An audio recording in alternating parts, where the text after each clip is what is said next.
Hi, I'm Kim. I'm one of the co-coordinators of the Conscious Connection Retreat. And I'm Hema. I'm the other co-coordinator for Conscious Connection. And this is Hema and I's second year of taking over the facilitation of the festival. It's a festival that's really 9 years old, but we've been doing it for the last couple of years. And I know one of the things that we're really excited about and dedicated to is a retreat, a sacred sexuality retreat that has sex positivity at the heart of it, but that we really are working to be inclusive and to reach a larger stroke of people than you might usually think would come to an event like this. Yeah?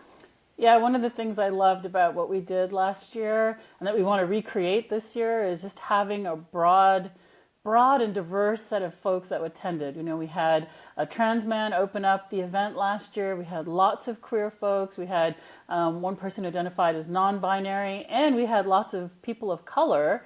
And we are working to increase that number more and more this year. And so it's exciting, especially as a woman of color, to see that we're able to do that and attract those kinds of people.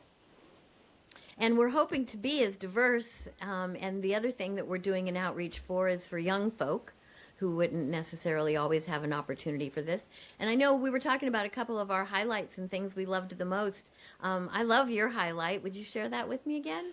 Yeah, one of the memories I have from CCR last year is all of the queer folk and the non-binary and everybody else that on the gender spectrum, and then the people of color or people of the global majority all got together and created an ally lounge, or a lounge where they could go in case they needed to, be by themselves or self-regulate, or if something happened in the group, in the larger group. So they called this lounge the Rainbow Berry Lounge, which, I mean, I just love that. Rainbow to represent gender spectrum, LGBTQ, and then berry to represent, the people of color.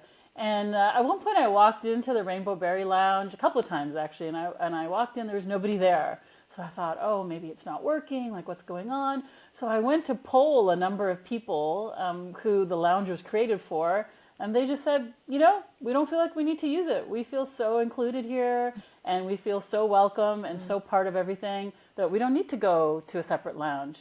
And that to me was like the best memory of CCR for me. I What just about you, love Kim? that memory because we really have.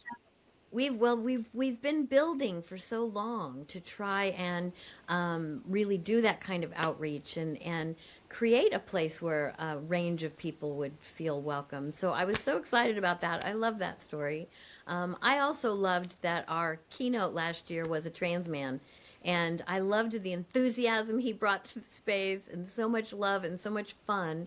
He just brought this wild expression of himself that I thought rubbed off so much on all the rest of us that got to be with him, got to be hear his insights and hear his angles of. I appreciated so much a trans man talking about having been enculturated as a woman and then having that change come along and what that it helped me so much understand that polarity in a different way. And so I love that we have the chance to have those kinds of deep and heartfelt conversations. So we'd really love to invite you to join us. If you've got questions, you can contact me at kim@kimrosekeller.com.